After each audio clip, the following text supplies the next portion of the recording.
की महिमा और स्तुति धन्यवाद मैं करता हूँ। ദൈവത്തിൻ്റെ തിരുനാമത്തിന് വന്ദനവും സ്തുതിയും മഹത്വവും ഉണ്ടായിരിക്കട്ടെ. और एक बार आप सभी प्रियजनों को मसीही वंदना पेश करूँगा. ഒരു പ്രാവശ്യം കൂടെ വന്ന എല്ലാ പ്രിയപ്പെട്ടവർക്കും ക്രിസ്തീയ വന്ദനങ്ങൾ. जैसे गीतों के समय में मैंने बोला, आनंद के साथ परमेश्वर की उपस्थिति में हम आए. പാട്ടുപാടിയ സമയത്ത് ഞാൻ പറഞ്ഞതുപോലെ സന്തോഷത്തോടെ നമുക്ക് ദൈവസന്നിധിയിലേക്ക് വരാം. मसीही जिंदगी कोई बादल छाया हुआ जिंदगी नहीं है. ക്രിസ്തീയ ജീവിതം കാർമേഘം മൂടിയ ഒരു ജീവിതമല്ല. It's not a gloomy life. बड़े उदासी के साथ में ऐसा कि कुछ खो गया है रहने वाली जिंदगी नहीं है मसीही जीवन. നിരാശയോടും ചിലത് നഷ്ടപ്പെട്ടതുപോലെയും ഇരിക്കുന്ന ഒരു ജീവിതമല്ല ക്രിസ്തീയ ജീവിതം. परंतु मसीही जीवन आनंद की जीवन है. ക്രിസ്തീയ ജീവിതം ആനന്ദ ജീവിതമാണ്. हम लोग गाते भी हैं, मसीह की जिंदगी आनंद की जिंदगी, चाहे कष्ट आए नष्ट आए, चाहे भाई लोग सब छोड़ दे या अग्नि की कुंड हो या शेरों के मांद हो, इन हर समयों में भी आनंद की भरपूरी के साथ जीने वाला जीवन है मसीही जीवन. കഷ്ടങ്ങൾ വന്നാലും നഷ്ടങ്ങൾ വന്നാലും സിംഹക്കുഴിയിൽ അകപ്പെട്ടാലും തീക്കുണ്ടത്തിൽ വീണാലും ഈ എല്ലാ അവസ്ഥയിലും സന്തോഷത്തോടെ ജീവിക്കുന്ന ഒരു ജീവിതമാണ് ക്രിസ്തീയ ജീവിതം എന്നത്. लेकिन कई बार वो आनंद की भरपूरी हमारे जिंदगी में दिखाई नहीं पड़ता है. എന്നാൽ പല സമയങ്ങളിലും ആ സന്തോഷത്തിന്റെ പരിപൂർണത നമ്മിൽ കാണുവാൻ കഴിയുന്നില്ല. सब लोग इधर ही हो ना, ध्यान से, और कहीं नहीं जाना. क्योंकि अक्सर मैंने पहले भी 5 बात बताया था. ഞാൻ ഇതിനു മുൻപും 5 കാര്യങ്ങൾ നിങ്ങളോട് പറയുകയുണ്ടായി. पहली बात, शैतान परमेश्वर की वचन और उपस्थिति में आने नहीं देगा. ഒന്നാമത്, പിശാച് ദൈവസന്നിധിയിലും ദൈവവചനത്തിലേക്കും വരുവാൻ നമ്മെ അനുവദിക്കുകയില്ല. या आने देता है या लाता है तो ला करके बड़े आराम से सुला देता है. അഥവാ വരുവാൻ അനുവദിച്ചാൽ കൊണ്ടുവന്ന് നന്നായി ഉറക്കും. बाइबल पढ़ते समय भी कई सारे लोगों के लिए तो बाइबल नींद की गोली है ना. പലർക്കും ദൈവവചനം വായിക്കുക എന്നത് ഉറക്ക ഗുളിക പോലെയാണ്. नहीं, नींद आ रहा तो नींद भगाने के लिए बाइबल पढ़ने वाले कोई है? ഉറക്കം വരുമ്പോൾ ഉറക്കം മാറ്റുവാനായി ദൈവവചനം വായിക്കുന്ന ആരെങ്കിലും ഉണ്ടോ? उल्टा ही हो सकता है. തിരിച്ചായിരിക്കും ഒരുപക്ഷെ ഉള്ളത്. और तीसरी बात है, सुलाता नहीं तो घुमाने ले जाता है. മൂന്നാമത്തെ കാര്യം, ഉറക്കുകയില്ല, കറങ്ങാൻ കൊണ്ടുപോകും, हाईजैक कर लेता है. നമ്മെ തട്ടിക്കൊണ്ടുപോകും. कहीं पर भी हमारे दिमाग को घुमा देते हैं. നമ്മുടെ മനസ്സിനെ, ചിന്തകളെ എവിടെയെങ്കിലും ഇങ്ങനെ കറക്കിക്കൊണ്ടിരിക്കും. वो भी नहीं तो आजकल इसमें ले जाते हैं. അതും ഇല്ല എങ്കിൽ ഇപ്പോൾ നമ്മുടെ ഡിവൈസിലേക്ക് കൊണ്ടുപോകും. सोशल मीडियाज में मीटिंगों के बीच में भी लोग चले जाते हैं. ശുശ്രൂഷ നടക്കുന്ന സമയത്തും സോഷ്യൽ മീഡിയയിലും മറ്റും കടന്നുപോകും. यही हमारी छोटी सी झुंड में भी मैंने कम से कम 4-5 लोगों को यही मैंने देखा है ऐसे. നമ്മുടെ ഈ ചെറിയ കൂട്ടായ്മയിലും 4-5 പേരെ ഞാൻ അപ്രകാരം കണ്ടിട്ടുണ്ട്. इसीलिए मैंने पिछले हफ्ता भी बोला ना हो. അതുകൊണ്ടാണ് കഴിഞ്ഞ ആഴ്ച അങ്ങനെ ഉണ്ടാകരുത് എന്ന് പറഞ്ഞു. और चौथी बात, शैतान ये कराता है, ये कुछ नहीं, बिठा तो देता है लेकिन सब ऊपर ऊपर से जाने देता है, कोई पल्ले पड़ने नहीं देता. അടുത്ത കാര്യം, നമ്മെ ഇവിടെ ഇരുത്തും, എല്ലാം കേൾക്കും, പക്ഷേ ഒന്നും മനസ്സിലാകുകയില്ല. എല്ലാം തലയ്ക്ക് മുകളിലൂടെ പോകും, कुछ भी नहीं समझ में आने देता. ഒന്നും മനസ്സിലാകുകയില്ല. और एक 5वीं बात है, समझ में भी आ जाता है लेकिन यहां से जाने से पहले सब यहीं छोड़ के जाते हैं, भूल जाते हैं. അഞ്ചാമത്തെ കാര്യം, എല്ലാം മനസ്സിലാകും, ഇവിടെ നിന്ന് വെളിയിൽ പോകുമ്പോഴേക്ക് എല്ലാം ഇവിടെ കളഞ്ഞിട്ട് പോകും. सबसे ज्यादा हम क्या भूलते हो? टीवी की बात की बाइबल की बात. ഏറ്റവും കൂടുതൽ നാം എന്താണ് മറക്കുന്നത്? തിരുവചനമാണോ ടി വിയിലെ കാര്യങ്ങളാണോ? टीवी की जगह और कुछ भी आप ले लो, मैंने ऐसे ही बोला टीवी तो कुछ भी ले लो, बाइबल की बात हम भूल जाते हैं या संसार की बात? ദൈവവചനത്തിലെ കാര്യങ്ങളാണോ ലോകത്തിലെ കാര്യങ്ങളാണോ നാം മറന്നു പോകുന്നത്? बाइबल के ना, इसलिए बीच बीच में मैं बोलता हूँ, और चर्चों में भी जाते समय मैं बोलता हूँ, कुछ उधारी में दे देना पैसा। അതുകൊണ്ടാണ് ഇടയ്ക്കിടയ്ക്ക് ഞാൻ പറയാറുള്ളത്, മറ്റ് സഭകളിൽ പോകുമ്പോഴും ഞാൻ പറയാറുണ്ട്, എന്തെങ്കിലും കുറച്ച് കടം തരിക. क्योंकि भूल जाओगे, എന്തുകൊണ്ടെന്നാൽ മറന്നു പോകും. भूल जाएंगे नहीं, ഒരിക്കലുമില്ല. तो शैतान कम से कम ये 5 काम कराता है. ഇങ്ങനെ 5 കാര്യങ്ങൾ പിശാച് നമ്മുടെ ജീവിതത്തിൽ ചെയ്യും. तो हम शैतान के साथ न दे, നാം ഒരിക്കലും പിശാചിനെ നിൽക്കൽക്ക്. हम परमेश्वर के वचन की ओर, परमेश्वर की उपस्थिति में ध्यान पूर्वक रहें. നാം ദൈവവചനത്തിലും ദൈവസന്നിധിയിൽ ചിന്തയോടെ ഏകാഗ്രതയോടെ ഇരിക്കാം. प्रभु की उपस्थिति में आनंदित न रहना भी एक पाप है. ദൈവസന്നിധിയിൽ സന്തോഷത്തോടെ ഇരിക്കാതിരിക്കുന്നതും ഒരു പാപമാണ്. या जॉयलेसनेस, परमेश्वर की उपस्थिति है तो वहां क्या है? आनंद है. ദൈവസന്നിധിയാണെങ്കിൽ അവിടെ സന്തോഷമുണ്ട്. वो आनंद हमारा बल है. ആ ആനന്ദമാണ് നമ്മുടെ ബലം. गाते भी तो है ना, प्रभु का आनंद है मेरी ताकत. किसने बोला था? कृपा पौलुस ने कि पत्रस ने? नहीं तो अन्य बोलेगी भी. ये अपोलोस ने. कौन अन्नू? किसने बोला था? पौलुस. सिमरन? नहीं तो आज भावुक है. डेविड ने. Very good. नेहमिया ने बोला था. നെഹമ്യാവാണത് പറഞ്ഞത്. नेहमिया ने कहा कि यहोवा का आनंद हमारा क्या है? बल है. യഹോവയെങ്കിലെ സന്തോഷം എൻ്റെ ബലം എന്ന് നെഹമ്യാവാണ് പറഞ്ഞത്. तो मसीही जिंदगी ऐसा आनंद की जिंदगी है. ക്രിസ്തീയ ജീവിതം ഇങ്ങനെ ആനന്ദകരമായ ഒരു ജീവിതമാണ്. तो उस आनंद में हम, उस आनंद की उन्माद में हम अपने जीवन को व्यतीत करें. ആ ആനന്ദത്തിന്റെ പൂർണ്ണതയിൽ നമ്മുടെ ജീവിതത്തെ നമുക്ക് നയിക്കാം. इसीलिए ही है वो आनंद जिनने पाया है उनको और किसी वस्तु की आनंद नहीं चाहिए. ആ യഹോവയെങ്കിലെ സന്തോഷം പ്രാപിച്ചവർക്ക് മറ്റ് യാതൊരു സന്തോഷത്തിന്റെയും ആവശ്യമില്ല. क्योंकि बाकी सब आनंद इसके नीचे ही आता है. എന്തുകൊണ്ടെന്നാൽ ബാക്കി നമ്മൾക്കുള്ളതായ സന്തോഷങ്ങളെല്ലാം ഈ യഹോവയെങ്കിലെ സന്തോഷത്തിന് താഴെ വരുന്നതാണ്. तो उस आनंद की भरपूरी में प्रभु हमें ले चले. ആനന്ദത്തിന്റെ പരിപൂർണതയിൽ ദൈവം നമ്മെ നടത്തട്ടെ. और पिछले ये उपवास प्रार्थना के दौरान से मेरे अंदर एक प्रेरणा ऐसे हुई आप लोगों से एक प्रश्न करने का. കഴിഞ്ഞ ഉപവാസ പ്രാർത്ഥനയോടനുബന്ധിച്ച് എൻ്റെ ഉള്ളിൽ ഒരു പ്രേരണ ഇങ്ങനെ ഉണ്ടായി നിങ്ങളോടൊരു ചോദ്യം ചോദിക്കുവാനേ. खास तौर पर आज और ज़्यादा ये वचन मैंने पढ़ा तो भी शायद मैं उनमें से कुछ बोल नहीं पाऊंगा आज.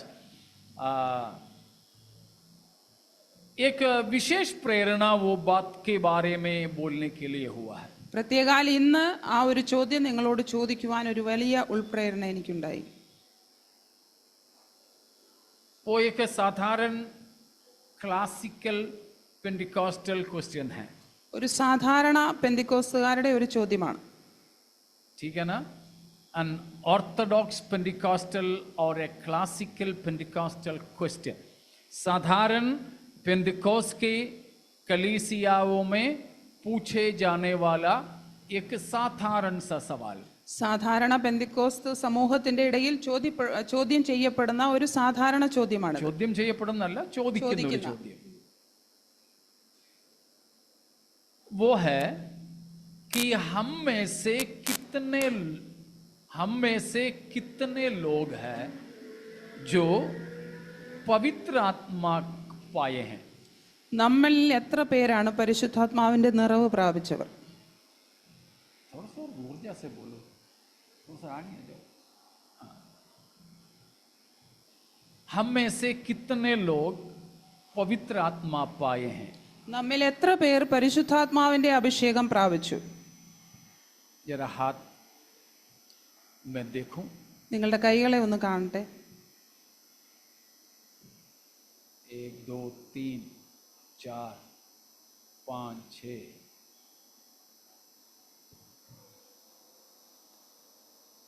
हम में से, ठीक है, हम में से कितने लोग have the experience of speaking in tongues? നമ്മിൽ എത്ര अन्य अन्य भाषा में बोलने का आत्मिक अनुभव हम में से कितने लोगों को है? അന്യഭാഷയിൽ സംസാരിക്കുന്ന ആ ഒരു അനുഭവം നമ്മിൽ എത്ര പേർക്കുണ്ട്? 1 2 3 4 5 6 जन। तो ये आपसे पूछने के लिए मेरे अंदर काफी प्रेरणा हुई। ഇത് നിങ്ങളോട് ചോദിക്കുവാനായി എൻ്റെ ഉള്ളിൽ വളരെ പ്രേരണയുണ്ടായി. वो प्रेरणा ऐसा हुआ तो हमारे बीच में से एक व्यक्ति ने इस संबंध में मेरे से व्यक्तिगत बातें भी की।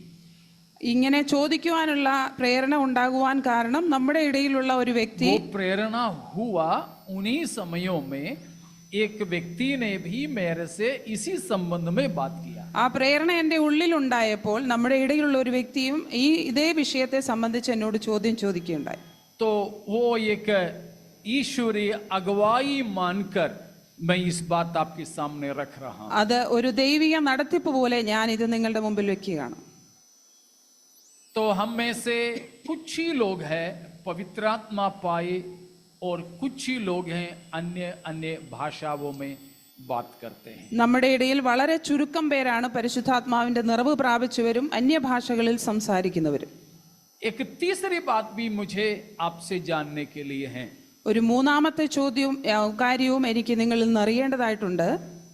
भले ही आपने पवित्र आत्मा की सामर्थ्य नहीं पाया और अन्य अन्य भाषा बोलने का अनुग्रह भी आपको नहीं मिला, तो भी हम में से कितने लोग विश्वास करते हैं, जो पाए हैं नहीं पाए हैं, कितने लोग विश्वास करते हैं और चाहते हैं कि ऐसा आत्मिक अनुभव है और वो वचन के अनुसार है और वो मुझे प्राप्त करना है। നമ്മുടെ ഇടയിൽ ഇത് പ്രാപിക്കാത്തവരും അതിൻ്റെ അന്യഭാഷകളിൽ സംസാരിക്കാത്തവരിലും പെടുന്ന എത്ര പേർ ഇതിനു വേണ്ടി താല്പര്യപ്പെടാറുണ്ട്, അതിയായി ആഗ്രഹിക്കാറുണ്ട്, ഇത് ഉണ്ട് എന്ന് വിശ്വസിക്കുന്നവരുണ്ട്.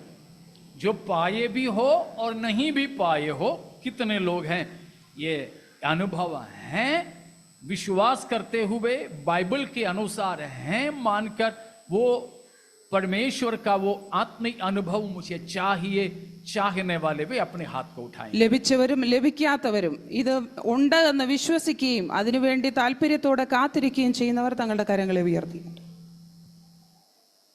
ठीक है, तो इन्हीं बारे में मुझे परमेश्वर की वचन से कुछ बात आपसे कहना है। ഈ വിഷയത്തെ സംബന്ധിച്ച് ദൈവവചനത്തിൽ നിന്ന് ചില കാര്യങ്ങൾ എനിക്ക് നിങ്ങളോട് പറയുവാനുണ്ട്. ऑनलाइन में जो लोग थे, मैं आप लोगों को देख भी नहीं पाया। मैं आप लोगों से और किसी समय इस संबंध में बात ज़रूर करूंगा, लेकिन आप लोग इन बातों को सुन तो रहे हो और अपने आप को जांचें। ഓൺലൈനിലുള്ളവരോട് ഇപ്പോൾ എനിക്ക് വ്യക്തിപരമായി സംസാരിക്കുവാൻ കഴിയുന്നില്ല. ഞാൻ പിന്നീട് എന്തെങ്കിലും ചോദിച്ചുകൊള്ളാം. നിങ്ങൾ ഈ വിഷയത്തെപ്പറ്റി ചിന്തിക്കുകയും പ്രാർത്ഥിക്കുകയും ചെയ്യുക. परमेश्वर की वचन में या ये वचन को हम एक प्रकार में बोल सकते हैं, this is the book of divine promises. परमेश्वर की वायदों का किताब है बाइबल। ദൈവീയ വാഗ്ദത്തങ്ങളുടെ പുസ്തകമാണ് ദൈവവചനം. परमेश्वर की प्रतिज्ञाओं का किताब, ദൈവത്തിന്റെ വാഗ്ദത്തങ്ങളുടെ പുസ്തകം. आपको याद होंगे सबसे पहला प्रतिज्ञा, उसको हम भविष्यवाणी भी बोले हैं पहले। तो सबसे पहला प्रतिज्ञा क्या है? ആദ്യം നമുക്ക് ലഭിച്ചതായ വാഗ്ദത്തം അഥവാ അതൊരു പ്രവചനമാണ്. അതെന്താണ്? जल्दी जी.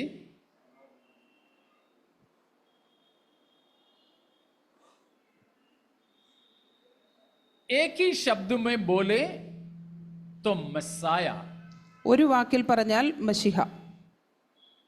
उसको उत्पत्ति 3:15 में हम पढ़े थे, सीड ऑफ द वुमन, स्त्री का संतान. ഉൽപ്പത്തി 3:15 നാം വായിക്കുകയുണ്ടായി സ്ത്രീയുടെ സന്തതി എന്ന്. और दूसरी बात, दुनिया के लिए परमेश्वर का सबसे बड़ा दान क्या है? ലോകത്തിന് ദൈവം നൽകിയ ഏറ്റവും വലിയ ദാനം എന്താണ്? सेम, അത് തന്നെ मसीह. യേശു ക്രിസ്തു. वो अच्छे से बोलो. तो जिस तरह प्रचार करने वाला होता वैसे अनुवाद करने वाले भी होना चाहिए. तो हमारे लिए दिया हुआ पहला प्रतिज्ञा भी, भविष्यवाणी भी और सबसे बड़ा दान भी मसीह है. നമുക്ക് നൽകപ്പെട്ടതായ ആദ്യത്തെ വാഗ്ദത്തവും പ്രവചനവും ലോകത്തിന് നൽകിയതായ വാഗ്ദത്തവും യേശുവാണ്. दान. ഏറ്റവും വലിയ ദാനവും യേശുവാണ്. उस मसीह ने हमें कुछ वायदे की है. ആ മശിഹ നമുക്ക് ചില വാഗ്ദത്തങ്ങൾ നൽകിയുണ്ടായി. मसीह ने हमें दिया हुआ प्रथम प्रतिज्ञा क्या है? മശിഹ നമുക്ക് നൽകി തന്ന ആദ്യത്തെ വാഗ്ദത്തം എന്താണ്?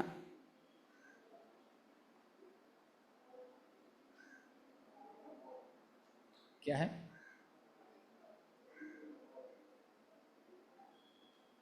प्रेरितों के काम पहला अध्याय 4 और 5. അപ്പോസ്തല പ്രവൃത്തി 1-ാം അധ്യായം 4-5 വാക്യങ്ങൾ.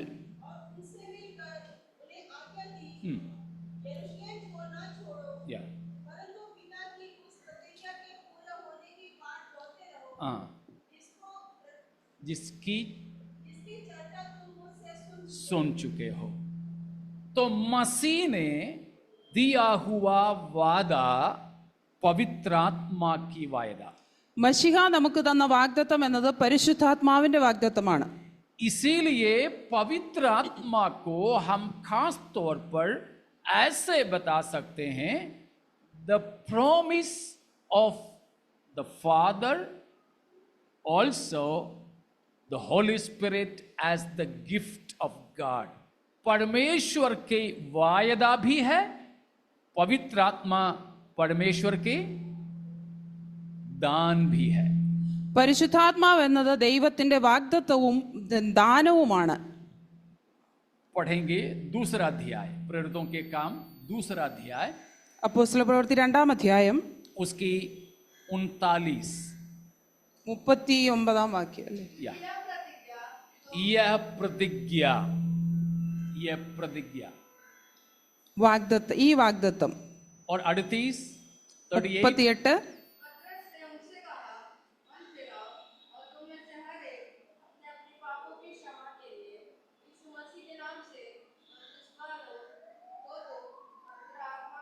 तो तुम पवित्र आत्मा का दान पाओगे. എന്നാൽ പരിശുദ്ധാത്മാവ് എന്ന ദാനം ലഭിക്കും. तो पवित्र आत्मा को 38वां वचन में परमेश्वर का दान कहा है. പരിശുദ്ധാത്മാവിന് 38-ാം വാക്യത്തിൽ ദാനം എന്നാണ് പറയുന്നത്.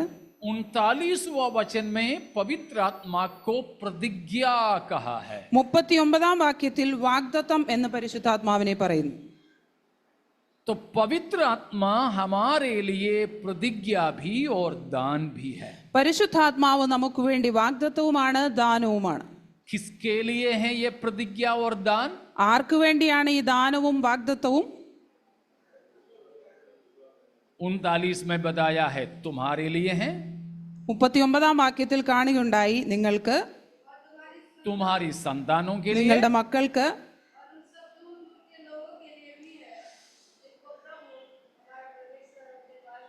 मतलब परमेश्वर की द्वारा बुलाए जाने वाले हर किसी के लिए है. കർത്താവ് വിളിച്ചു വരുത്തുന്ന ദൂരസ്ഥന്മാരായ ഏവർക്കുമുള്ളതാണ്. तो तो परमेश्वर की प्रतिज्ञा, पवित्र आत्मा का दान हम सबके लिए है. പരിശുദ്ധാത്മാവ് എന്ന വാഗ്ദത്തം നമുക്കെല്ലാവർക്കും വേണ്ടിയുള്ളതാണ്. वो परमेश्वर की आत्मा की दान या पवित्र आत्मा को पाने के लिए मसीह ने आज्ञा भी दिया है. ആ പരിശുദ്ധാത്മാവിനെ പ്രാപിക്കുവാനായി ക്രിസ്തു നമുക്ക് കൽപ്പനയും തന്നു. वो है हमने 1:4-5 में पढ़े थे. അതാണ് നമ്മൾ 1-4-5 വാക്യങ്ങളിൽ और एक വായിച്ചത്. बार पढ़िए उसको. ഒരു പ്രാവശ്യം കൂടെ വായിക്കാം.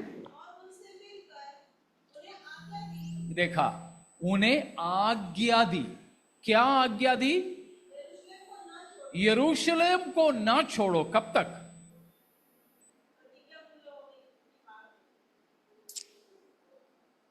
मुझसे तुमने सुना परमेश्वर की प्रतिज्ञा को प्राप्त करने की इंतजार करना.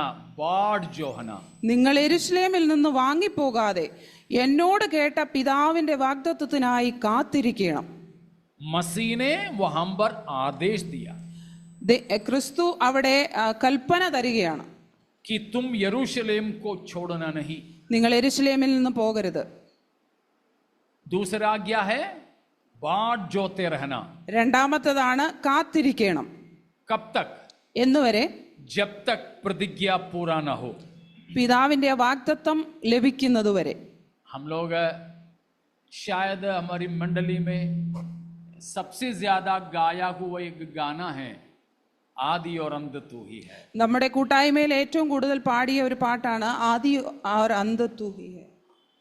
उसमें एक कड़ी, एक स्टांसा ऐसे होते हैं, वायदे के लिए आते हैं, वायदा किया है तूने, वायदे के लिए आते हैं. അതിലെ ഒരു സ്റ്റാൻസ ഇപ്രകാരമാണ്: വാഗ്ദത്തം നീ തന്നു, ആ വാഗ്ദത്തത്തിന് പൂർത്തീകരണത്തിന് വേണ്ടി നീ വരും. याद है ना? वायदा किया है तूने, वायदा तू करता है पूरा, वायदे के लिए आते हैं, बरकतों की बारिश बुंदेल. देखा, वहां पर हम गा रहे हैं, वायदा किया है तूने, वायदा तू करता है पूरा.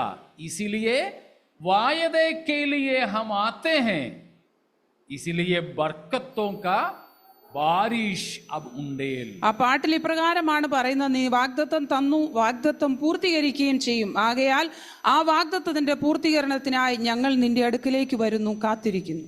तो कौन सा वायदा है वो? ഏതാണ് ആ വാഗ്ദത്തം? बरकतों की बारिश वाला वायदा. അനുഗ്രഹാശിഷുകളുടെ വാഗ്ദത്തം. वो कौन सा बारिश है? അതേത് മഴയാണ്? पवित्र आत्मा का भरपूरी के बारे में है. പരിശുദ്ധാത്മാവിന്റെ നിറവ്. हम लोग जो गाते हैं, फिर से वही सवाल मैं करूंगा, हम सोच समझ के दिल से गाते हो? നാം പാട്ട് പാടുമ്പോൾ ഇതൊക്കെ വളരെ ചിന്തിച്ചും ഹൃദയത്തിൽ നിന്നുമാണോ പാടുന്നത്? समझ में आ रहा ना? तो प्रभु ने हमें दिया वायदा है पवित्र आत्मा की वायदा. കർത്താവ് നമുക്ക് തന്ന വാഗ്ദത്തമാണ് പരിശുദ്ധാത്മാവ് എന്ന വാഗ്ദത്തം. पवित्र आत्मा एक व्यक्ति है या शक्ति है? പരിശുദ്ധാത്മാവ് ഒരു വ്യക്തിയാണോ ശക്തിയാണോ? एक व्यक्ति है. ഒരു വ്യക്തിയാണ്. कई सारे लोग सोचते हैं पवित्र आत्मा एक इम्पर्सनल पावर है. No, the Holy Spirit is an all powerful person. पवित्र आत्मा व्यक्तित्व रहित एक शक्ति नहीं है, परंतु एक सर्वशक्तिमान व्यक्ति है. പരിശുദ്ധാത്മാവ് എന്നത് വ്യക്തിത്വമില്ലാത്തൊരു ശക്തിയല്ല, എന്നാൽ സർവശക്തിമാനായ ഒരു വ്യക്തിയാണ്. पवित्र आत्मा पिता परमेश्वर और प्रभु यीशु मसीह से हर बात में समान है, इक्वल है, तत्तुल्य है. പിതാവിനോടും പുത്രനോടും എല്ലാ കാര്യങ്ങളിലും തത്തുല്യമായിട്ടുള്ളതാണ് പരിശുദ്ധാത്മാവ് എന്ന വ്യക്തിത്വം. जैसे पिता सनातन है, पवित्र आत्मा भी सनातन है. പിതാവ് സനാതനനായിരിക്കുന്ന പോലെ പരിശുദ്ധാത്മാവും നിത്യനാണ്. इसीलिए हैं इब्रानियों 9 का 13वां वचन में पढ़ते हैं कि प्रभु यीशु मसीह ने अपने आप को सनातन आत्मा के द्वारा बलिदान करके चढ़ाया. അതുകൊണ്ടാണ് എബ്രായ ലേഖനം 9-ാം അധ്യായം 13-ാം വാക്യത്തിൽ നാം ഇപ്രകാരം വായിക്കുന്നത്, യേശുക്രിസ്തു തന്നെത്താനെ ബലിയായി പിതാവിന് അർപ്പിച്ചു.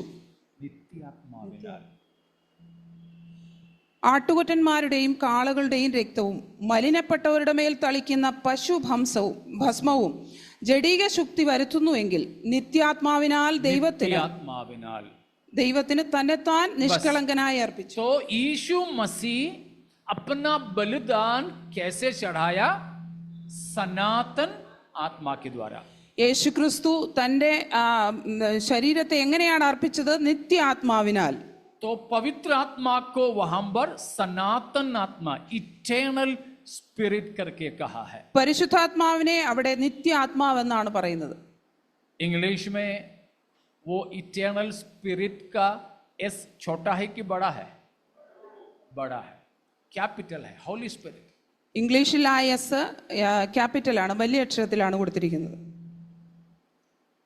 तो पिता परमेश्वर सर्वशक्तिमान है, तो पवित्र आत्मा भी सर्वशक्तिमान है. പിതാവായ ദൈവം സർവശക്തനായിരിക്കുന്നത് പോലെ പരിശുദ്ധാത്മാവും സർവശക്തനാണ്. पिता परमेश्वर हमारे रिडेम्पशन, छुटकारे में अपना योगदान दिया, वैसे पुत्र भी, पवित्र आत्मा भी हमारे छुटकारे में शामिल है. പിതാവായ ദൈവം നമ്മുടെ വീണ്ടെടുപ്പിന് വേണ്ടി വില കൊടുത്തതുപോലെ ആ വീണ്ടെടുപ്പിന്റെ വിലയിൽ പരിശുദ്ധാത്മാവും പുത്രനും ഒരുപോലെ കൂടിയിരിക്കുന്നു. कभी हमें समय मिले तो विशालता में वो चीज भी सीखना चाहिए. The Trinity and our redemption, त्रिएक परमेश्वर और हमारी छुटकारा, वो विषय भी हमें सीखना है. നമുക്ക് എന്തെങ്കിലും സമയം ലഭിക്കുകയാണെങ്കിൽ ത്രിയേക ദൈവവും നമ്മുടെ വീണ്ടെടുപ്പും എന്നുള്ള വിഷയത്തെ പറ്റി നമുക്ക് ചിന്തിക്കാം. उसका छोटा छोटा सूचना आपको मिल चुका है. ചെറിയ ചെറിയ സൂചനകൾ നിങ്ങൾക്ക് ലഭിച്ചിട്ടുണ്ട്. किसी को याद है? ഓർമ്മയുണ്ടോ?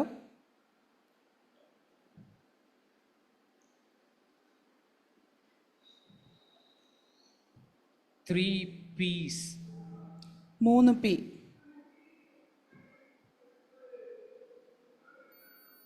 John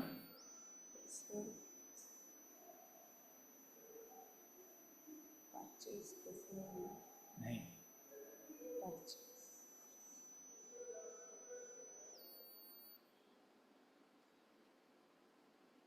the Father purposed our redemption, the Son purchased it, and the Spirit preserves it. पिता परमेश्वर हमारे छुटकारे का योजना बनाया, पुत्र ने उसे खरीदा और पवित्र आत्मा उसे सुरक्षित रखते हैं. പിതാവായ ദൈവം നമ്മുടെ വീണ്ടെടുപ്പിന് വേണ്ടിയുള്ള യോജന ഉണ്ടാക്കി, പദ്ധതി ഉണ്ടാക്കി, പുത്രനായ ദൈവം അത് പൂർത്തീകരിച്ചു, വിലയ്ക്ക് വാങ്ങി, പരിശുദ്ധാത്മാവ് അതിനെ സൂക്ഷിച്ചു. The three P's: purposing, purchasing and preserving. तो ये हमने इफिसियों में से भी, पत्रस की पत्रिका में से भी देखे हैं, लेकिन हम विशालता में उसको नहीं सीखे. अब भूलना नहीं, एफएस ലേഖനത്തിലും मूल बातें हैं. എഫെസ്യ ലേഖനത്തിൽ നിന്ന് നാം ഈ വചനങ്ങൾ ചിന്തിക്കുകയുണ്ടായി, ഇനി മറക്കരുത്. तो पवित्र आत्मा पिता और पुत्र के तुल्य है. പരിശുദ്ധാത്മാവ് പിതാവിനോടും പുത്രനോടും തുല്യനാണ്. സൃഷ്ടിയിൽ, छुटकारा रिडेम्पशन में, വീണ്ടെടുപ്പിൽ, ठीक है ना, इन अवर रिसरेक्शन, हमारे जी उठने में, നമ്മുടെ പുനരുത്ഥാനത്തിൽ. तो इन सारे बातों में पिता, पुत्र, पवित्र आत्मा एक साथ और हर एक बातों में तुल्य है, को इक्वल. ഈ എല്ലാ കാര്യങ്ങളിലും പിതാവും പുത്രനും പരിശുദ്ധാത്മാവും തുല്യരാണ്. Co-equal and co-eternal, that is the phrase we used to speak about. कि एक समान सनातन है और सभी में तत्तुल्य है. ഒരുപോലെ या सभी में समान है എല്ലാറ്റിലും ഒരുപോലെയാണ്, और एक ही जैसे सनातन है. ഒരുപോലെ അവർ സനാതനരുമാണ്, നിത്യരാണ്. तो पवित्र आत्मा को परमेश्वर करके कहा है. പരിശുദ്ധാത്മാവിനെ ദൈവം എന്ന് പറയുന്നുണ്ട്. प्रेरितों के काम 5वां अध्याय की 3 और 4. അപ്പോസ്തല പ്രവൃത്തി 5-ാം അധ്യായം 3-4 വാക്യങ്ങൾ.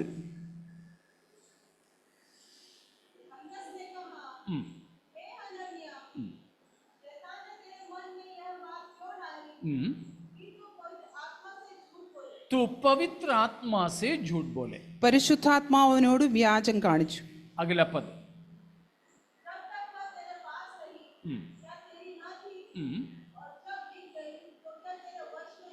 हाँ.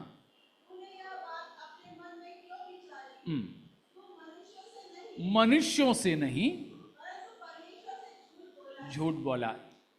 तीसरा वचन में बोला कि किससे झूठ बोला? पवित्र आत्मा से. മൂന്നാമത്തെ വാക്യത്തിൽ പരിശുദ്ധാത്മാവിനോട് വ്യാജം പറഞ്ഞതായി കാണുന്നു. चौथा वचन में बोला तूने मनुष्यों से नहीं फिर परमेश्वर से झूठ बोला. 4-ാം വാക്യത്തിൽ മനുഷ്യരോടല്ല ദൈവത്തോടത്രേ നീ വ്യാജം കാണിച്ചതെന്ന്. तो पवित्र आत्मा परमेश्वर स्वयं है. പരിശുദ്ധാത്മാവ് ദൈവം തന്നെയാണ്. प्यारों, जब हम इस संसार में हैं तो परमेश्वर ने हमें दिया, कलीसिया के लिए दिया सबसे बड़ा दान और सबसे बड़ा प्रतिज्ञा पवित्र आत्मा का है. നാം വീണ്ടെടുത്ത ദൈവസഭയായി നമുക്ക് ദൈവം തന്നിരിക്കുന്ന ഏറ്റവും വലിയ വാഗ്ദത്തം എന്നത് പരിശുദ്ധാത്മാവെന്നത്. इस पवित्र आत्मा का कई सारे लोग हैं पवित्र आत्मा पर विश्वास करते हैं, അനേകർ പരിശുദ്ധാത്മാവിൽ വിശ്വസിക്കുന്നുണ്ട്, लेकिन पवित्र आत्मा के कार्यों पर विश्वास नहीं करते हैं. പരിശുദ്ധാത്മാവിന്റെ പ്രവൃത്തികളിൽ വിശ്വസിക്കുന്നില്ല. जैसे बाइबल में हम लोग पढ़ते हैं प्रेरितों के काम में और पत्रिकाओं में पढ़ते हैं, वैसे पवित्र आत्मा के कार्यों पर विश्वास नहीं करने वाले लोग हैं. അപ്പോസ്തല പ്രവൃത്തിയിലും ലേഖനങ്ങളിലും നാം വായിക്കുന്നത് പോലെ പരിശുദ്ധാത്മാവിന്റെ പ്രവൃത്തികളിൽ വിശ്വസിക്കാത്തവർ. पिछले कुछ दिनों में मैंने हमारे बाइबल क्लास में ये बात उठा करके कहा था. കഴിഞ്ഞ ചില ദിവസങ്ങളിലായി നമ്മുടെ ബൈബിൾ സ്റ്റഡിയിൽ ഞാൻ ഈ കാര്യം തുറന്നു പറയുകയുണ്ടായി. दुनिया में जाने माने वाले कुछ प्रचारक लोग हैं आजकल. ലോകത്തിൽ അറിയപ്പെടുന്നതായ ചില പ്രാസംഗികരുണ്ട്. अंग्रेज लोग हैं, ഇംഗ്ലീഷുകാരാണ്. उनके संदेशों को मैं भी पसंद करता हूं बहुत. അവരുടെ പ്രസംഗം ഞാൻ വളരെ ഇഷ്ടപ്പെടാറുണ്ട്. उनका कुछ वक्तव्यों को मैं कभी कभी हमारे ग्रुप में भी भेजता हूं. അവരുടെ ചില വാക്കുകളൊക്കെ ഞാൻ നമ്മുടെ ഗ്രൂപ്പിലും ഇടാറുണ്ട്. लेकिन 2 हफ्ते पहले मैंने उनमें से एक थोड़ा बुजुर्ग ही है और उनका व्याख्या करने वाला एक बाइबल भी है, तो उन्होंने एक एडिट किया हुआ एक बाइबल भी है. तो उनसे ऐसा सभा में पूछा गया, 1 कुरिन्ती 13वां अध्याय में से लेकर, तब उन्होंने साफ साफ मना किया कि अन्य अन्य भाषा और सामर्थ, भविष्यद्वाणी जैसे चीजें समाप्त हो गया करके. ആ കൂട്ടത്തിലെ ഇച്ചിരി പ്രായമുള്ള ഒരു വ്യക്തിയോട് ഒരു കൂട്ടായ്മയിൽ ഒരു വ്യക്തി ഇങ്ങനെ ചോദിക്കുകയുണ്ടായി. 13 കൊരിന്ത്യ ലേഖനം 13-ാം അധ്യായത്തിലെ പരിശുദ്ധാത്മാവിന്റെ അനുഭവങ്ങളെ പറ്റി. എന്നാൽ ആ വ്യക്തി നിശ്ചയമായി തീർച്ചയായും അതിനെ പൂർണ്ണമായും നിരസിച്ചുകൊണ്ട് പറഞ്ഞു, അങ്ങനെ ഒന്നും ഇപ്പോൾ ഇല്ല എന്ന്. तो उसी समय मैंने हमारे बाइबल क्लास में उनका नाम लेकर ही ये बात बताया था. നമ്മുടെ ബൈബിൾ സ്റ്റഡിയിൽ ആ വ്യക്തിയുടെ പേര് എടുത്ത് ഞാൻ പറയുകയുണ്ടായി. तो बहुत जाने माने प्रचारक है. വളരെ അറിയപ്പെട്ട പ്രസിദ്ധനായ ഒരു പ്രാസംഗികനാണ്. बहुत अच्छा व्याख्या देता है, നന്നായി ദൈവവചനം വ്യാഖ്യാനിക്കും. लेकिन उनकी जैसे और भी लोग हैं जो बाकी सब कुछ ठीक है मगर पवित्र आत्मा के इन कार्यों का तिरस्कार करते हैं, इनकार करते हैं. അദ്ദേഹത്തെ പോലെയുള്ള ചില വ്യക്തികളും കൂടെയുണ്ട്. അവർ തീർത്തും പരിശുദ്ധാത്മാവിന്റെ ഇങ്ങനെയുള്ള പ്രവൃത്തികളെ നിരസിക്കുന്നവരാണ്. ऐसे लोग हमारी कलीसियाओं में भी बढ़ते जा रहे हैं. നമ്മുടെ സഭയിലും ഇങ്ങനെയുള്ള വ്യക്തികൾ വർദ്ധിച്ചുകൊണ്ടിരിക്കുകയാണ്. लेकिन जान लीजिए कि परमेश्वर की वचन में प्रभु ने दिया हुआ वायदे ये 1 और 2 सदी के लिए नहीं थे, जब तक मसीह नहीं आए तब तक के लिए हैं. നാം ഒന്നറിയുക, 1-ാം നൂറ്റാണ്ടിലെയും 2-ാം നൂറ്റാണ്ടിലെയും ക്രിസ്ത്യാനികൾക്ക് വേണ്ടി മാത്രം തന്നതല്ല ഈ പരിശുദ്ധാത്മാവ് എന്നുള്ളത്. കർത്താവ് വരുന്നിടം വരെ പ്രാപിക്കേണ്ടതാണ്, അനുഭവിക്കേണ്ടതാണിത്. पत्रस ने उनका सबसे पहला क्रिश्चियन प्रीचिंग में, मसीही संदेश में बोला हुआ बात हमने सुना है, प्रतिज्ञा, यानी पवित्र आत्मा की प्रतिज्ञा तुम्हारे लिए है, यानी अभी मुझे सुनने वाले तुम्हारे लिए हैं. പത്രോസ് പറഞ്ഞതായി നാം വായിക്കുകയുണ്ടായി, പരിശുദ്ധാത്മാവ് എന്ന വാഗ്ദത്തം നിങ്ങൾക്ക് വേണ്ടിയാണ്, तुम्हारे संतानों के लिए है, तुम्हारे पीढ़ी के अगली पीढ़ी के लिए है. നിങ്ങളുടെ മക്കൾക്ക് വേണ്ടിയുള്ളതാണ്. और उतना ही नहीं, वो भी खत्म हो जाए, അത് തീർന്നാലും दूर दूर के उन सब लोगों के लिए भी है जिन्हें हमारे परमेश्वर अपने पास बुलाएगा. നമ്മുടെ ദൈവമായ കർത്താവ് വിളിച്ചു വരുത്തുന്ന ദൂരസ്ഥന്മാരായ ഏവർക്കുമുള്ളതാണ്. वो उनमें कौन भी शामिल है? അതിൽ ആരൊക്കെയുണ്ട്? हम लोग भी शामिल हैं. നാമും അതിൽ ഉൾപ്പെടുന്നു. तो ये वायदा किन के लिए भी है? ഈ വാഗ്ദത്തം ആർക്കു വേണ്ടിയും കൂടെ ഉള്ളതാണ്? हमारे लिए भी है. നമുക്ക് വേണ്ടിയും കൂടെ ഉള്ളതാണ്. इस पीढ़ी में रहने वाले हमारे लिए. ഈ തലമുറയിൽ ജീവിക്കുന്ന നമുക്ക് വേണ്ടിയുള്ളതാണ്. मुझे बहुत आनंद देने वाली 2 वचन हैं. ഇനി വളരെ സന്തോഷിപ്പിക്കുന്ന 2 വചനങ്ങളുണ്ട്. एक है अभी हमने जो पढ़ा, अभी मैंने बोला, ये वचन कौन सा भूल गए क्या? ഒന്നാമത്തെ നാം ഇപ്പോൾ പറഞ്ഞതും വായിച്ചതുമായ വാക്യം कौन सा है? Acts 2:39, Aaron? 38, 39. The promise is for you. Okay, good. एक वो है कि उसमें हम भी शामिल है. मुझे वो पढ़ते समय बाप रे, 1st सेंचुरी से लेकर जब तक दुनिया चलेगी तब तक के लिए, पहली सदी से लेकर जब तक दुनिया रहेगी, नहीं जब तक कलीसिया रहेगी तब तक के लिए ये पवित्र आत्मा की वायदा दिया गया है. എനിക്കത് വായിക്കുമ്പോൾ വളരെ സന്തോഷമുണ്ടാകാറുണ്ട്. 1-ാം നൂറ്റാണ്ട് മുതൽ ഈ കർത്താവായ യേശു തന്റെ സഭയെ ചേർക്കുവാൻ കടന്നു വരും വരെയും ആ വാഗ്ദത്തം നിങ്ങൾക്കും നിങ്ങളുടെ മക്കൾക്കും കർത്താവായ യേശു വിളിച്ചു വരുത്തുന്ന ദൂരസ്ഥന്മാരായ ഏവർക്കും ഉള്ളത് എന്നുള്ളത്. दूसरा एक वचन രണ്ടാമത്തെ यीशु വാക്യം मसीह ने कहा है, യേശു ക്രിസ്തു ഇങ്ങനെ പറഞ്ഞു, शायद मैं आपके लिए प्रार्थना ना करूं, ഞാൻ നിങ്ങൾക്ക് വേണ്ടി പ്രാർത്ഥിച്ചില്ലെങ്കിലും आपके पापा मम्मी पति पत्नी कोई आपके लिए प्रार्थना ना करे, നിങ്ങളുടെ മാതാപിതാക്കളോ ഭാര്യ ഭർത്താക്കന്മാരോ നിങ്ങൾക്ക് വേണ്ടി പ്രാർത്ഥിച്ചില്ലെങ്കിലും एक मुख्य व्यक्ति ने आपके लिए प्रार्थना किया है. ഒരു പ്രധാന വ്യക്തി നിങ്ങൾക്ക് വേണ്ടി പ്രാർത്ഥിച്ചു. किसने? ആരാണ്? यूहन्ना 17 अध्याय उसका 20वां वचन. യോഹന്നാൻ 17:20 വാക്യം.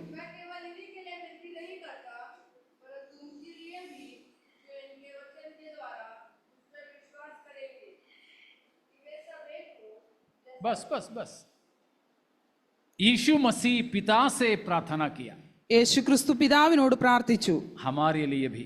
നമുക്ക് വേണ്ടിയും കൂടെ. वहां कहता है मैं इनके लिए ही नहीं, അവിടെ പറയുന്നത് ഇവർക്ക് വേണ്ടി മാത്രമല്ല, फिर किन के लिए? പിന്നെ ആർക്ക് വേണ്ടി?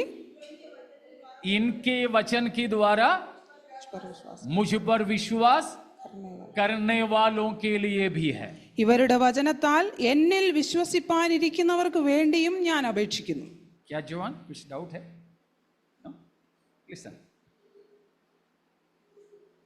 तो इनके लिए ही नहीं, not only for the immediate disciples, लेकिन इनकी द्वारा विश्वास करने वालों के लिए भी, उनमें कौन भी शामिल है? हम लोग भी शामिल है. അന്നുണ്ടായിരുന്ന ശിഷ്യന്മാർക്ക് വേണ്ടി മാത്രമല്ല, ഇവർ പറയുന്നതായ ക്രിസ്തീയ സുവിശേഷം കേട്ട് രക്ഷിക്കപ്പെടുന്നതായ എല്ലാവർക്കും വേണ്ടിയുള്ളതാണ്. അതിൽ നാമും ഉൾപ്പെടും. कोई भी हमारे लिए प्रार्थना ना करें तो भी सबसे बड़ा महायाजक तभी से हमारे लिए प्रार्थना किया है, करते जा रहा है. ആര് നമുക്ക് വേണ്ടി പ്രാർത്ഥിച്ചില്ലെങ്കിലും ഏറ്റവും വലിയ മഹാപുരോഹിതൻ നമുക്ക് വേണ്ടി പ്രാർത്ഥിച്ചുകൊണ്ടേയിരിക്കും. वापस आते हैं, ये वायदा हमारे लिए है. നമുക്ക് മടങ്ങി വരാം. ഈ വാഗ്ദത്തം നമുക്ക് വേണ്ടി पहली सदी में पवित्र आत्मा का जो जो कार्य हुआ था वो सब कुछ आज भी है. ആദ്യ നൂറ്റാണ്ടിൽ പരിശുദ്ധാത്മാവിന്റെ എന്തെല്ലാം പ്രവൃത്തികൾ നടന്നോ അതെല്ലാം ഇന്നും ഉണ്ട്. विश्वास करते हो? വിശ്വസിക്കുന്നുണ്ടോ? क्योंकि प्रभु परमेश्वर आज और कल और युगानुयुग एक सा है.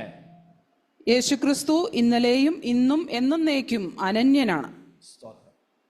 तो ये पवित्र आत्मा जब तक कलीसिया संसार में रहेगी तब तक कलीसिया के साथ रहेगा और तमाम पहली सदी की कार्यों को अभी भी करता है. ദൈവസഭ ഭൂമിയിലായിരിക്കുന്നിടത്തോളം കാലം ഈ പരിശുദ്ധാത്മാവ് ദൈവസഭയോടൊപ്പം ഉണ്ടായിരിക്കുകയും ആദ്യ നൂറ്റാണ്ടിൽ ചെയ്ത എല്ലാ അത്ഭുതങ്ങളും കാര്യങ്ങളും ചെയ്യുകയും ചെയ്യും. तो पवित्र आत्मा भी दान है.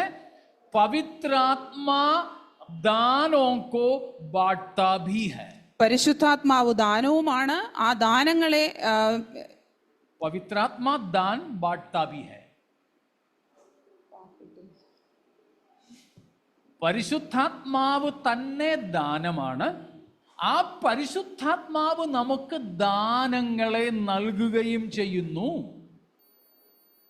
So Holy Spirit himself is the gift of God for the church. So also he imparts gifts to the church. ठीक है ना? पवित्र आत्मा स्वयं परमेश्वर का दान है हमारे लिए.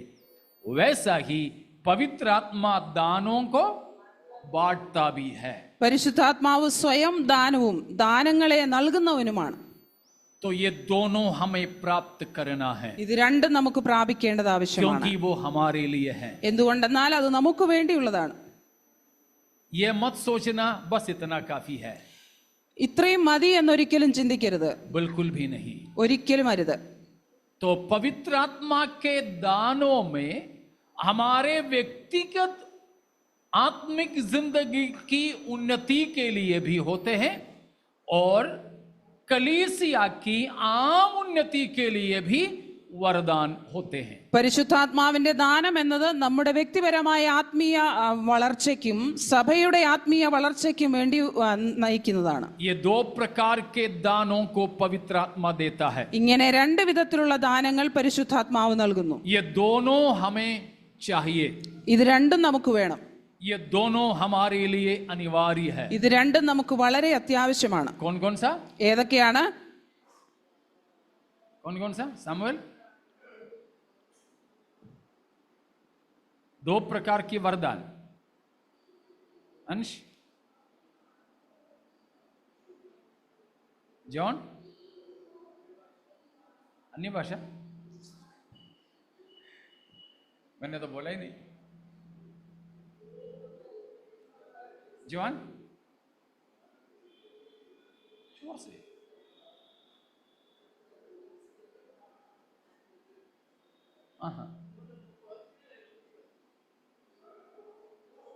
द गिफ्ट्स, इसलिए मैं बार बार बोलता हूं एक ही चीज को. एक बार बोला तो जितनों से मैंने पूछा किसी को याद नहीं. ഇതുകൊണ്ടാണ് ഞാൻ വീണ്ടും വീണ്ടും ആവർത്തിക്കുന്നത്. ശ്രദ്ധയോടെ ഇരിക്കുക. परमेश्वर की आत्मा हमें बांटने वाले दान खास तौर पर दो प्रकार के हैं. പരിശുദ്ധാത്മാവ് നമുക്ക് നൽകുന്ന ദാനം രണ്ട് വിധത്തിലുള്ളതാണ്. पहला फॉर इंडिविजुअल एडिफिकेशन, हमारे ही व्यक्तिगत आत्मिक उन्नति के लिए, നമ്മുടെ വ്യക്തിപരമായ ആത്മീയ വളർച്ചയ്ക്ക് വേണ്ടി ഒന്നാമത്തേത്. और दूसरा for public ministry, for the benefits of the church in general और इन कॉमन, कि कलीसिया के लिए यानी सेवकाई के लिए, സഭയ്ക്ക് വേണ്ടി അഥവാ ശുശ്രൂഷയ്ക്ക് വേണ്ടി രണ്ടാമത്തേത്. ये दोनों हमें प्राप्त करना है. ഇത് രണ്ടും നമുക്ക് പ്രാപിക്കേണ്ടത് ആവശ്യമാണ്. पहला वाला बहुत ही जरूरी है. ആദ്യത്തേത് ഏറ്റവും വളരെ അത്യാവശ്യമാണ്. कौन सा? ഏതാണ്? व्यक्तिगत आत्मिक उन्नति के लिए. വ്യക്തിപരമായ ആത്മീയ വളർച്ച. क्योंकि सेवकाई नहीं भी करे तो शायद मजदूरी थोड़ा कम हो जाएगा, बस और कोई घाटा नहीं है. लेकिन पहला वाला नहीं तो हम ही खो जाएंगे, ये बड़ा घाटा है. ശുശ്രൂഷകൾ ഒന്നും ചെയ്തില്ലെങ്കിലും നമുക്ക് ചിലപ്പോൾ പ്രതിഫലം വളരെ കുറവ് ആയിരിക്കും. എന്നാൽ ഒന്നാമത്തേത് നാം നഷ്ടമാക്കിയാൽ നമ്മുടെ ജീവിതം തന്നെ നഷ്ടമായി പോകും. तो हमें पवित्र आत्मा का ये दोनों अनुभव को प्राप्त करना है. പരിശുദ്ധാത്മാവിന്റെ ഈ രണ്ട് അനുഭവങ്ങളും നമുക്ക് പ്രാപിക്കേണ്ടതാണ്. पहला कौन सा है? ഒന്നാമത്തേത് ഏതാണ്? या फॉर इंडिविजुअल ब्लेसिंग्स, व्यक्तिगत या पर्सनल एडिफिकेशन, खुद का आत्मिक उन्नति की बात. നമ്മുടെ വ്യക്തിപരമായ ആത്മീയ ജീവിതത്തിന്റെ അഭിവൃദ്ധിക്ക് വേണ്ടി. वो कौन सा है അതേതാണ്? जी? Which is that? सिमरन, वो कौन सा है?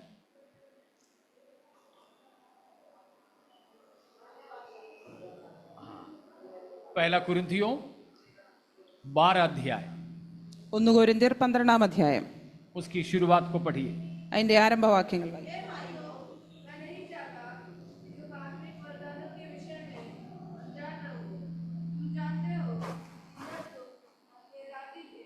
ठीक है, वो 12 अध्याय में, 13 अध्याय में पूरा है. 14 अध्याय में आइएगा. 14 भी उसका शुरुआत पढ़िए.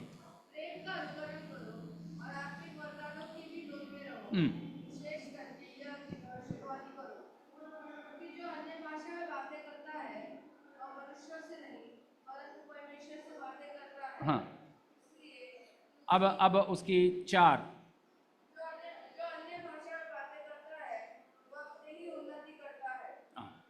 तो देखा वहां पर हम देखते हैं व्यक्तिगत आत्मिक उन्नति के लिए परमेश्वर की आत्मा देने वाला विशेष अनुभव या दान है अन्य अन्य भाषा में बात करना. വ്യക്തിപരമായ ആത്മീയ വർധനവിന് വേണ്ടി ദൈവത്തിന്റെ പരിശുദ്ധാത്മാവ് നൽകുന്ന ഒരു ദാനമാണ് അന്യഭാഷകളിൽ സംസാരിക്കുക എന്നുള്ളത്. उससे हम परमेश्वर से बातें करते हैं. അതിൽ നാം ദൈവത്തോടാണ് സംസാരിക്കുന്നത്. शायद सुनने वाले किसी को समझ में नहीं आएगा. കേൾക്കുന്ന ആർക്കും ഒരുപക്ഷെ മനസ്സിലാകില്ലായിരിക്കും. वो सब वहां लिखा हुआ है. അതെല്ലാം അവിടെ എഴുതിയിട്ടുണ്ട്. फिर बोलने से क्या फायदा? എന്നാൽ പറയുന്നതുകൊണ്ട് എന്താണ് ലാഭം? हाँ, वो है 14वां वचन में हमने पढ़ा. അതാണ് 4-ാം വാക്യത്തിൽ നാം വായിച്ചത്. जोहान पढ़ो, वर्स नंबर 4.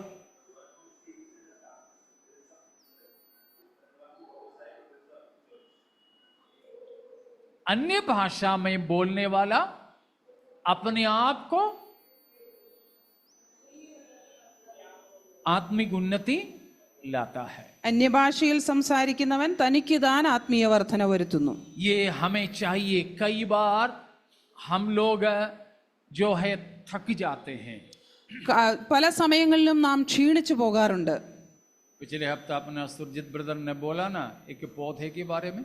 കഴിഞ്ഞ ആഴ്ച സുർജിത് ബ്രദർ സാക്ഷ്യത്തിൽ പറയുണ്ടായ ഒരു ചെടിയുടെ കാര്യം. बिना पानी नहीं डालती है इसलिए पौधा मुरझा जाता है. വീണ വെള്ളം ഒഴിക്കാത്തത് കൊണ്ട് ആ ചെടി വാടിപ്പോകുന്നു. वो पौधा कभी कभी सुरजीत ब्रदर हो जाता है. ആ ചെടി ചില സമയങ്ങളിലൊക്കെ സുർജിത് ബ്രദർ ആകാറുണ്ട്.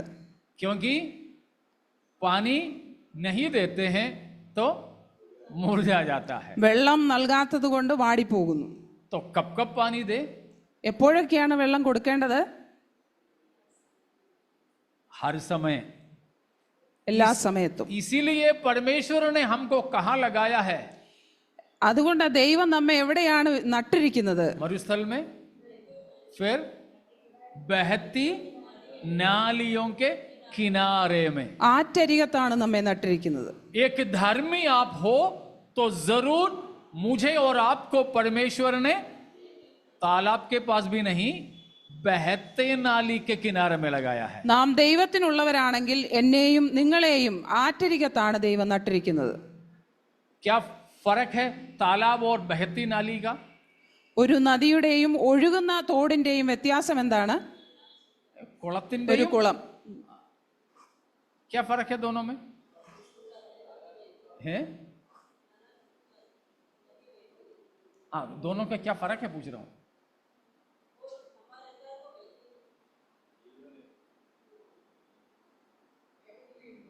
जी हाँ, तालाब में गंदगी हो सब है वहीं की वहीं जमा है, लेकिन नदी में एक बार डुबकी लगाने वाले पानी में दोबारा डुबकी लगा सकते हो? नदी में नहीं, क्योंकि पानी बह रहे हैं. കുളത്തിൽ അഴുക്കുകളൊക്കെ എപ്പോഴും അടിഞ്ഞ് അവിടെ തന്നെ കിടക്കും. എന്നാൽ ഒഴുകുന്ന ഒരു നദിയിൽ അതിലെ അഴുക്ക് ഒഴുകി ആ വെള്ളം ശുദ്ധിയായിക്കൊണ്ടിരിക്കും. तो बहती नाली के किनारे में हमें लगाया, इसीलिए कोई पानी दे न दे और ऊपर से धूप पड़े तो भी हमें इसमें से पानी ले लेकर हमेशा एवरग्रीन, हमेशा हरा भरा रहना चाहिए. ആറ്റരികത്ത് നമ്മെ നട്ടിരിക്കുന്നുണ്ട്. ആര് നമുക്ക് വെള്ളം തന്നാലും തന്നില്ലെങ്കിലും ഇതിൽ നിന്നൊഴുകുന്ന വെള്ളത്തെ നാം ഏറ്റെടുത്തുകൊണ്ട് നാം എപ്പോഴും പച്ചയായിരിക്കും. यहूदा 20वां वचन भी पढ़िए. യൂദായുടെ ലേഖനം 20-ാം വാക്യം.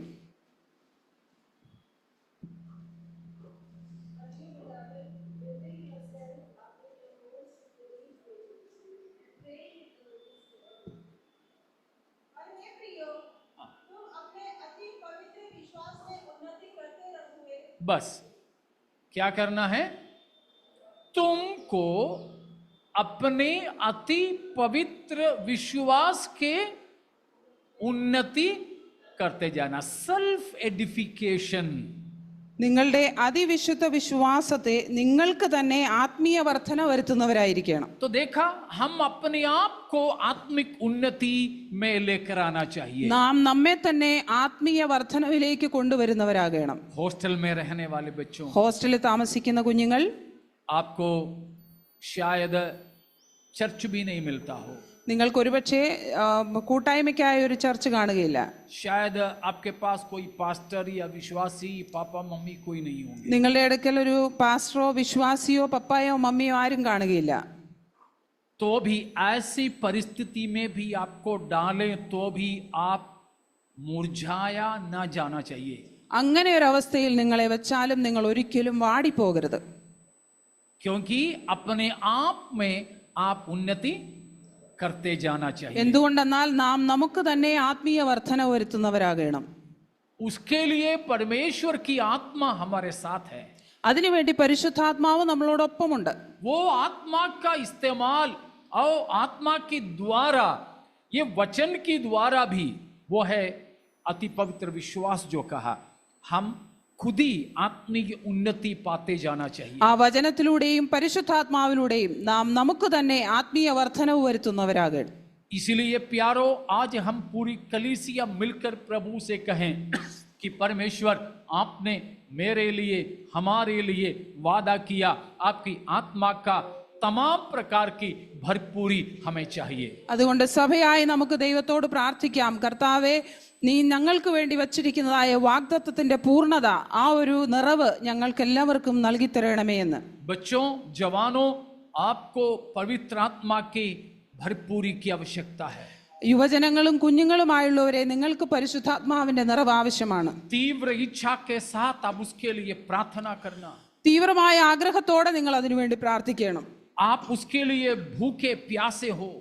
നിങ്ങൾ അതിനുവേണ്ടി ദാഹിക്കുന്നവരും വിശക്കുന്നവരുമായി തീരുക. हम चाहे कितने भी बुजुर्ग हुए हो तो भी हमें पवित्र आत्मा की आवश्यकता है. നാം എത്ര പ്രായമുള്ളവരാണെങ്കിലും നമുക്ക് പരിശുദ്ധാത്മാവിന്റെ ആവശ്യമുണ്ട്.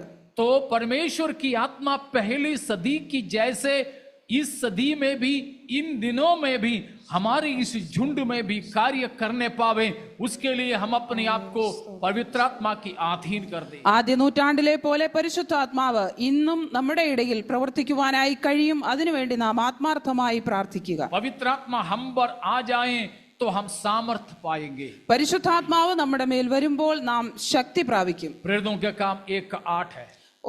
അപ്പോസ്തല പ്രവൃത്തി 1:8. और पवित्र आत्मा जब पहली सदी की विश्वासियों पर आए, वे अन्य अन्य भाषा में बोलने लगे. ആദ്യ നൂറ്റാണ്ടിലെ വിശ്വാസികളുടെ ഇടയിലേക്ക് പരിശുദ്ധാത്മാവിന്റെ അഭിഷേകം വന്നപ്പോൾ അവർ അന്യഭാഷകളിൽ സംസാരിക്കുകയുണ്ടായി. जहां पर भी पवित्र आत्मा प्रेरितों के काम में आया, उधर हर जगह पर अन्य अन्य भाषा में बातें हुआ. എവിടെയെല്ലാം പരിശുദ്ധാത്മാവിന്റെ അഭിഷേകം ഇറങ്ങി വന്നോ അവിടെയെല്ലാം അന്യഭാഷകളിൽ സംസാരിക്കുന്നതായാണ് നാം കാണുന്നത്. अगर ऐसा है तो आज भी पवित्र आत्मा वो काम करता है. അങ്ങനെയെങ്കിൽ ഇന്നും പരിശുദ്ധാത്മാവ് ആ പ്രവൃത്തി ചെയ്യും. और जब पवित्र आत्मा उन पर आए, वे सुसमाचार सुनाने लगे. പരിശുദ്ധാത്മാവ് അവരുടെ മേൽ വന്നപ്പോൾ അവർ സുവിശേഷം അറിയിക്കുകയുണ്ടായി. और अलग अलग प्रकार के वरदानों से वे सुशोभित हुए. അനേകവിധമായ ദാനങ്ങളാൽ അവർ നിറയപ്പെട്ടു. तो ये सारे अनुभव हमें भी जरूरी है. ഈ അനുഭവങ്ങളെല്ലാം നമുക്കും വേണം. तो इन दिनों हम परमेश्वर से प्रार्थना करें. ഈ ദിവസങ്ങളിൽ നമുക്ക് പ്രാർത്ഥിക്കാം ദൈവത്തോട്. और भी है, समय की वजह से मैं यहाँ समाप्त करता हूँ. ഇനിയും അനവധിയുണ്ട്, സമയക്കുറവ് കാരണം ഞാനിവിടെ നിർത്തുന്നു. तो हम मिलकर के प्रभु से प्रार्थना करें. നമുക്ക് ഒരുമിച്ച് ദൈവത്തോട് പ്രാർത്ഥിക്കാം. थोड़ी देर हम प्रार्थना में जा रहे हैं. നാം പ്രാർത്ഥിക്കുവാനായി പോവുകയാണ്. हालेलुया.